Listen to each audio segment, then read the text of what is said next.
தாவேகா காங்கிரஸ் கூட்டணி வச்சா காங்கிரஸ்க்கு ரொம்ப நல்லது. காங்கிரஸ் முன்னாடி இருந்த ஜோஷ திரும்ப பெறணும் அப்படின்னா, காங்கிரஸ் தாவேகா கூட கூட்டணி வைக்கணும்.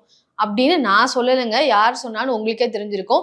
தாவேகா காங்கிரஸ் கூட்டணிய குறித்து எஸ். ஏ. சந்திரசேகர் அவர்கள் முதல் முறையாக அவர் ஓப்பனா பேசியிருக்கிறாரு. முதல் முறையாக தாவேகா அப்படின்ற அவருடைய மகனினுடைய கட்சியை குறித்து அவருடைய கருத்துக்களை முன்வைக்கிறாரு. கூட்டணி விவகாரம் குறித்து அவர் பதிலை சொல்லியிருக்கிறாரு. காங்கிரஸும் தாவேகாவும் கூட்டணி வச்சா காங்கிரஸ் முன்னாடி மாதிரி அவங்களுக்கான ஒரு நிலையை தமிழ்நாட்டு அரசியல்ல பெற முடியும். அதே மாதிரி அவங்க கேட்கக்கூடிய ஆட்சியிலும் பங்கு அப்படின்றத விஜய் ஓப்பனாவே முன்னாடி சொல்லிட்டாரு. சோ அதுக்குமே விஜய் ரெடியா இருக்கிறாரு. சீட் ஷேரிங்கா இருக்கட்டும் எல்லாமே காங்கிரஸ்க்கு சாதகமாக தான் இருக்கும். தாவேகா கூட கூட்டணி வச்சா இது ஒரு நல்ல சான்ஸ் அப்படின்ற மாதிரி எஸ்எஸ்சி அவர்கள் சொல்லியிருக்கிறாரு. சோ இப்படி முதல் முறையாக எஸ்எஸ்சி அவர்கள் சொன்னது அப்படின்றது சந்தேகம் அப்படின்றத தாண்டி அவர் இனிமே தாவேகாக்குள்ள களமிறங்குவாரா, இனிமே சில முடிவுகளை அவர் எடுப்பாரா, சில கருத்துக்களானது இன்னும் ஓப்பனா பேச ஆரம்பிப்பாரோ அப்படின்ற கேள்விகளை எழுப்பியிருக்கு. சோ இதை பற்றி நீங்க என்ன நினைக்கிறீங்க அப்படின்றத கண்டிப்பா கமெண்ட்ல சொல்லுங்க. சோ எஸ்எஸ்சி அவர்கள் சொன்ன மாதிரி தாவேகா காங்கிரஸ் கூட்டணி அமையணும் அப்படின்றது தாவேகாவினுடைய விருப்பமாகவும் இருக்கு. காங்கிரஸ்ல நிறைய பேரினுடைய தொண்டர்களினுடைய விருப்பமாகவும் இருந்துட்டு தான் இருக்கு.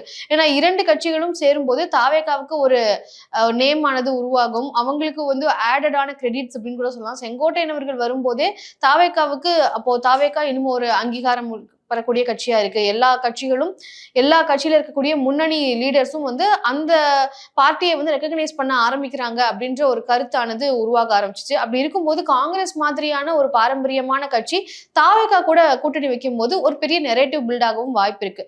சோ இதெல்லாம் நம்ம ஏற்கனவே பேசின சில விஷயங்கள் தான். ஆனா இப்படி போயிட்டு இருக்கும் போதே தாவேகா காங்கிரஸ் கூட்டணி அப்படின்றதுக்கு ஒரு முற்றுப்புள்ளி வைக்கிற மாதிரி திமுக எம்பி கனிமொழி அவர்கள் ராகுல் காந்தி அவர்களையே நேரடியாக சந்திச்சு பேசியிருக்கிறாங்க. தாவேகாவில நாங்க கூட்டணி வைக்க போறோம்னு காங்கிரஸை சேர்ந்த முன்னணி லீடர்ஸே ஓப்பனா வெளியில பேசி இருந்தாலுமே இந்த ஒரு மீட்டிங்ல எந்த ஒரு ரிஃப்ளெக்ஷனுமே அதை பத்தின விஷயங்கள் எதுவுமே இல்லாம ரெண்டு பேருக்குமே மியூச்சுவலா ஒரு ரெஸ்பெக்ட் கலந்த ஒரு மீட்டிங்காக தான் அது அமைஞ்சிருக்கு அப்படின்றதுதான். 30 நிமிஷம் பேசியிருக்கிறாங்களாம். அந்த ஒரு மீட்டிங்ல சீட் ஷேரிங் பத்தி எந்த ஒரு பேச்சுவார்த்தையும் நடக்கல அப்படின்றதும் சொல்லப்படுது. 30 மினிட்ஸ் பேசினதுல election campaign, election seat sharing பத்தின விஷயங்களை சீக்கிரமா பேச ஆரம்பிக்கணும், திமுக அதுக்கான இனிஷியேட்டிவ் எடுக்கணும் அப்படின்றது மட்டும் தான் பேசப்பட்டதாக சொல்லப்படுது. சோ தாவேகா காங்கிரஸ் கூட்டணி அப்படின்றதுக்கு அந்த ஒரு ஸ்பெகுலேஷனுக்கு ஒரு முற்றுப்புள்ளியாகவும், ஸ்பெகுலேஷன்ன்றது தாண்டி நிறைய லீடர்ஸ் அதுக்கான கருத்துக்களை முன் வச்சிருந்தாங்க. மாணிக்கம் தாக்கூர் அவர்களா இருக்கட்டும், செல்வப்பிரந்தை அவர்கள் மட்டும்தான் ஓப்பனா இதை யாரும் அட்ரஸ் பண்ணக்கூடாது அப்படின்றத டிஎன்சிசியினுடைய ஸ்டேட் பிரசிடென்டா சொல்லியிருந்தாங்க. மற்ற தலைவர்களுக்கு அதுல ஒரு விருப்பம் இருக்கு அப்படின்றத ரொம்ப வெளிப்படையாக முன் வச்சிருந்தாங்க. கேட்டா இது டெமோக்ராட்டிக்கான பார்ட்டி, ஒவ்வொருத்தங்களுக்கும் ஒவ்வொரு கருத்து இருக்கும், அதை பரிமாறத்துக்கான எல்லா ஃப்ரீடமும் அவங்களுக்கு இருக்கு அப்படின்ற மாதிரி சொல்லியிருந்தாங்க. இப்போ அந்த மாதிரியான கருத்துக்களுக்கு எல்லாருக்கும் முற்றுப்புள்ளி வைக்கிற மாதிரி கனிமொழி அவர்கள் பேசியிருக்கிறாங்க ராகுல் காந்தி கிட்ட. காங்கிரஸ் ஆனா ஒரு பெரிய டிமாண்டை முன் வைக்கிறாங்க அப்படின்றது மட்டும் வெளியே தெரியுது. கிட்டத்தட்ட 2 மாதம் காலமாக திமுக சீட் ஷேரிங்கை பத்தி பேச ஆரம்பிப்பாங்கன்னு வெயிட் பண்ணிட்டு இருக்கோம் அப்படின்ற மாதிரி கிரீஷ் சோதங்கரும் சொல்லியிருக்கிறாரு. சோ வரக்கூடிய காலகட்டத்துல திமுக காங்கிரஸ் எவ்வளவு சீட்ஸ் ஷேர் பண்ண போறாங்க, எம்பி சீட்ஸ் எவ்வளவு இருக்க போகுது, உள்ளாட்சி தேர்தல்கள்ல எவ்வளவு சீட்ஸ் கொடுக்க போறாங்க, அது மட்டும் இல்லாம துணை சபாநாயகர் பதவி எல்லாம் கேட்டிருக்கிறதாக செய்திகள் எல்லாம் வந்திருக்கு. சோ இப்படி பல டிமாண்ட்ஸ் காங்கிரஸும் முன் வைக்கிறாங்க. திமுக அதை கண்டிப்பா கன்சிடர் பண்ணுவாங்க அப்படின்னு தான் சொல்லப்படுது. திமுகவுக்கு காங்கிரஸ் கட்சி தேவை, மியூச்சுவலான ஒரு தேவை அப்படின்றது இருக்கும்போது திமுக அதை கண்டிப்பா கன்சிடர் பண்ணுவாங்க அப்படின்னு தான் சொல்லப்படுது. So MK. ஸ்டாலின் அவர்கள் கிட்ட இந்த சீட் ஷேரிங்கா இருக்கட்டும் இதெல்லாம் பேசப்படும் அப்படின்னு சொல்லியிருக்கிறாங்க. சோ இந்த சந்திப்புல இன்னொரு விஷயத்துக்கு முற்றுப்புள்ளி வச்சிருக்கிறாங்க. என்ன அப்படின்னு பாத்தீங்கன்னா, காங்கிரஸ் ஆட்சியிலும் பங்கு, அதாவது கூட்டாட்சி அப்படின்றத குறிப்பிடுறாங்க. 2.5 ஆண்டு திமுக, 2.5 ஆண்டு காங்கிரஸா, இல்ல எப்படி அந்த கூட்டாட்சி நடக்கும் அப்படின்ற கேள்விகள் எல்லாம் இருக்கு. அப்படி அந்த கூட்டாட்சி பவர் ஷேரிங் அப்படின்றதும் திமுக ஒருபோதும் சம்மதிக்காது அப்படின்றதும் ரொம்ப கிளியரா சொல்லப்படுது. சோ இந்த மீட்டிங்கையும் தாண்டி திமுக எப்பவுமே காங்கிரஸ்ன்னு இல்ல எந்த பார்ட்டியா இருந்தாலும் பவர் ஷேரிங்க்கு மட்டும் ஒத்துழைக்க மாட்டாங்க அப்படின்றது மட்டும் ரொம்ப தெளிவா சொல்லப்படுது. சோ டிவிகே காங்கிரஸ் கூட்டணி அப்படின்றதுக்கு ஒரு ஃபுல் ஸ்டாப். அதே மாதிரி பவர் ஷேரிங் அப்படின்னு திமுகவை பொறுத்த வரைக்கும் ஒரு பிக் நோ அப்படின்றத வந்து தெரிவிச்சிருக்கிறாங்க. ஏற்கனவே பிரியங்கா காந்தி அவர்களும் ராகுல் காந்தி அவர்களும் தமிழ்நாட்டுக்கு வந்து கேம்பெயின்ஸ் எல்லாம் பண்றதா வந்து ஷெட்யூல் பண்ணியிருந்து டிலே ஆயிட்டு இருக்கு, போஸ்ட்பான் பண்ணப்பட்டிருக்கு. வில்லேஜ் மீட்டிங்ஸ் எல்லாம் வந்து ஆர்கனைஸ் பண்ணி ஒவ்வொரு வில்லேஜஸா போய் ராகுல் காந்தி அவர்கள் வந்து சந்திக்க போறாரு அப்படின்ற செய்தியை நம்ம சேனல்ல கூட நான் சொல்லியிருக்கிறேன். ஸோ அந்த இது டிலே ஆகிறதுக்கு காரணமே இன்னும் சீட் ஷேரிங் பத்தி எல்லாம் எதுவுமே சொல்லல. ஸோ எலெக்ஷனுக்கான அந்த சீட் ஷேரிங் எவ்வளவு சீட்ஸ் அப்படின்ற அந்த டிமாண்ட்ஸ் எல்லாமே பூர்த்தி செய்யப்படுதோ இல்லை அது எப்படி முடியுதோ முடிஞ்சதுக்கு பின்னாடி தான் ராகுல் காந்தி அவர்கள் பிரியங்கா காந்தி அவர்கள் இணைந்து இங்க வரப்போறாங்க அப்படின்றதும் சொல்லப்படுது.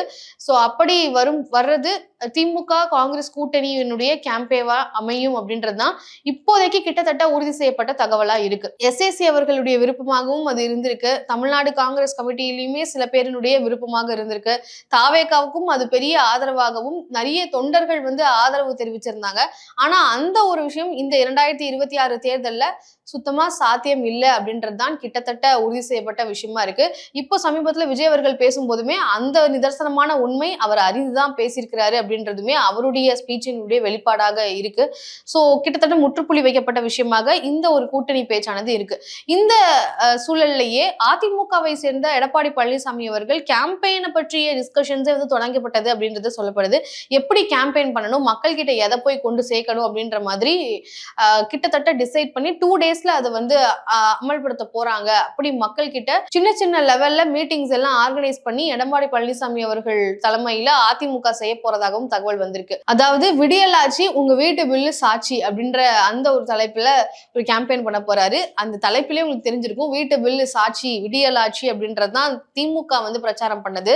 அந்த விடியலாட்சியில வீட்டு பில் எப்படி இருக்கு அப்படின்றதுதான் இந்த விடியலாட்சி அப்படின்றது வந்து குறிப்பிடுறாரு. எலக்ட்ரிசிட்டி டாரிஃப்ஸா இருக்கட்டும், ப்ராப்பர்ட்டி டாக்ஸ், மில்க், இந்த மாதிரி மில்க் பிரைசஸ் எல்லாமே வந்து விலை அதிகரிச்சிருச்சு, அப்ப வீட்டு பில் அதிகரிச்சிருச்சு அப்படின்ற சாமானிய மக்களினுடைய பிரச்சனையை வந்து தொட்டு கேம்பெயின் பண்ண போறாங்க அப்படின்றதான் அதிமுகவினுடைய தற்போதைய எலெக்ஷன் ஸ்ட்ராட்டஜியா இருக்கு. ஸோ திமுகவை பொறுத்த வரைக்கும் சின்ன சின்ன லெவல்ல மீட்டிங்ஸ், சோசியல் மீடியா போஸ்டர்ஸ் எல்லா வகையிலையும் இந்த ப்ராப்பர்ட்டி டாக்ஸ், எலக்ட்ரிசிட்டி பில் குறித்து பேச போறாங்க அப்படின்றதுதான். வீட்டு பில் வந்து எவ்வளவு தூரம் அதிகரிச்சிருக்கு, குறிப்பா home makers, house hold work செய்யக்கூடிய ஹோம் மேக்கர்ஸா இருக்கக்கூடியவர்கள், அந்த பெண்களை வந்து மையப்படுத்தி அவங்கள தான் ஃபோக்கஸ் பண்ணி அவங்க கிட்ட இந்த பிரச்சாரங்கள் எல்லாத்தையும் மேற்கொள்ள போறாங்க. அவங்க தான் வீட்டு எல்லாத்தையும் வந்து பாத்துக்கிறாங்க, எவ்வளவு பில்ஸ் அதிகரிச்சிருக்கு அப்படின்ற சாமானிய பிரச்சனையிலிருந்து இந்த ஒரு கேம்பெயின் வந்து தொடங்கி இதை வெற்றி பெற வைக்கணும் அப்படின்றதான் அதிமுகவினுடைய தற்போதைய பிளானா இருக்கு. திமுகவுக்கு எதிரான ஒரு கட்டமைப்பையோ இல்ல திமுகவுக்கு எதிரான சில விஷயங்களை மக்கள் கிட்ட கொண்டு போய் சேர்க்கணும்னா அது இது முக்கியமான விஷயமா இருக்கு. குறிப்பா அதிமுகவினுடைய ஐடி விங் இதை வந்து மக்கள் கிட்ட போய் கொண்டு போய் சேர்க்கிற வகையில ஒர்க் செய்ய போறாங்க அப்படின்றதும் செய்திகளாக கிடைச்சிருக்கு. எடப்பாடி பழனிசாமி அவர்கள் எப்பெல்லாம் வந்து ஹவுஸ் பில்ஸோ இல்ல திமுகவுக்கு எதிரான விமர்சனங்கள்ல குறிப்பா சாமானிய பிரச்சனைகள் எல்லாம் தொட்டு பேசுறாரோ அந்த விஷயங்களுக்கு மக்கள் மத்தியில வரவேற்பு இருக்கு அப்படின்ற அடிப்படையில தான் விடியலாட்சி உங்க வீட்டு பில் சாட்சி அப்படின்ற அந்த ஒரு பிரச்சாரத்தை அதிமுக கையில எடுக்க போறாங்க அப்படின்றத குறிப்பிட்டிருக்கிறாங்க. சோ அதன் அடிப்படையில வைகை செல்வன் அவர்கள் தான் அதை குறிப்பிடுறாரு. எடப்பாடி பழனிசாமி அவர்கள் இந்த கருத்துக்கள் வைக்கும் போது மக்கள் வரவேற்கிறாங்க அப்படின்றத தெரிவிக்கிறாங்க. சோ இந்த வீட்டு பில் சாட்சி அப்படின்ற அந்த ஒரு தலைமையில ஒரு கேம்பெயின் ரெடி பண்ண போறாங்க. சோ அந்த கேம்பெயின் பற்றிய உங்க பார்வை என்ன? இது எந்த அளவுக்கு மக்கள் மத்தியில ஒர்க் அவுட் ஆகும்? இதுல நீங்க உடன்படுறீங்களா? எலக்ட்ரிசிட்டி பில்ஸ் எல்லாம் அதிகரிச்சிருக்கு, மில்க் பிரைஸ் எல்லாம் இந்த ஆட்சியில தான் அதிகரிச்சிருக்கா, இல்ல கடந்த ஆட்சியை கம்பேர் பண்ணும்போது இது இவங்க தன்னுடைய எலெக்ஷன் டூலுக்காக மட்டும் பயன்படுத்திக்கிறதுக்காண்டி இது கையில எடுக்கிறாங்களா அப்படின்றத பத்திலாம் உங்க கருத்து என்ன அப்படின்றத கண்டிப்பா கமெண்ட்ல சொல்லுங்க. அதே மாதிரி காங்கிரஸ் ஜெனரல் செக்ரட்டரி வேணுகோபால் அவர்களும் வந்து விரைவில் பிப்ரவரி முதல் வாரத்திலேயே வந்து காங்கிரஸ் மற்றும் திமுகவினுடைய கூட்டணியில எவ்வளவு சீட்ஸ் வந்து ஷேர் பண்ணிக்க போறாங்க, கிட்டத்தட்ட 20 சீட்ஸ் வந்து கேட்கறாங்க அப்படின்றதெல்லாம் வந்து சொல்லப்படுது. 20 உள்ளாட்சி தேர்தலுக்கான சீட்ஸ் வந்து கேட்கப்படுறாங்கன்ற ஸ்பெகுலேஷன்ஸ் எல்லாம் வந்துட்டு இருக்கு. ஸோ அதன் அடிப்படையில் பிப்ரவரியில கிட்டத்தட்ட அபிஷியலா அதை கன்ஃபார்ம் பண்ணிடுவாங்க அப்படின்றது மட்டும் ரொம்ப தெளிவா தெரியுது. ஸோ தாவேகா என்ன செய்ய போறாங்க? தாவேகா உண்மையாவே தனித்து பட போறார்களா? தாவேகா இந்த தேர்தலில் தனித்து விடப்பட போறாங்களா? ராமதாஸ் அவர்களும் பேசிட்டு இருக்கதா செய்தி வருது. பட் ஆனா காங்கிரஸ் தாவேகா கூட்டணிக்கு ஒரு முற்றுப்புள்ளி வச்சாச்சு. பவர் ஷேரிங்கும் நோ அப்படின்றத திமுக சொல்லிட்டாங்க. தாவேகா பவர் ஷேரிங் சொல்லியுமே அவங்க கிட்ட யாரும் போகல. சீட்ஸும் கண்டிப்பா காங்கிரஸ் வரும்போது கண்டிப்பா தாவேகா வந்து முதல் தேர்தல் அப்படின்றப்போ அவங்களுக்கு விருப்பப்பட்ட சீட்ஸ் வந்து கொடுக்க தான் போறாங்க. பட் இருந்தாலும் காங்கிரஸ் வந்து தாவேகாவை கன்சிடர் பண்ணாம திமுகவை நோக்கி அவங்களுடைய ஃபைனல் டிசிஷனை எடுத்திருக்கிறாங்க. இதை பற்றி உங்களுடைய பார்வை என்ன அப்படின்றத கமெண்ட்ல சொல்லுங்க. நன்றி.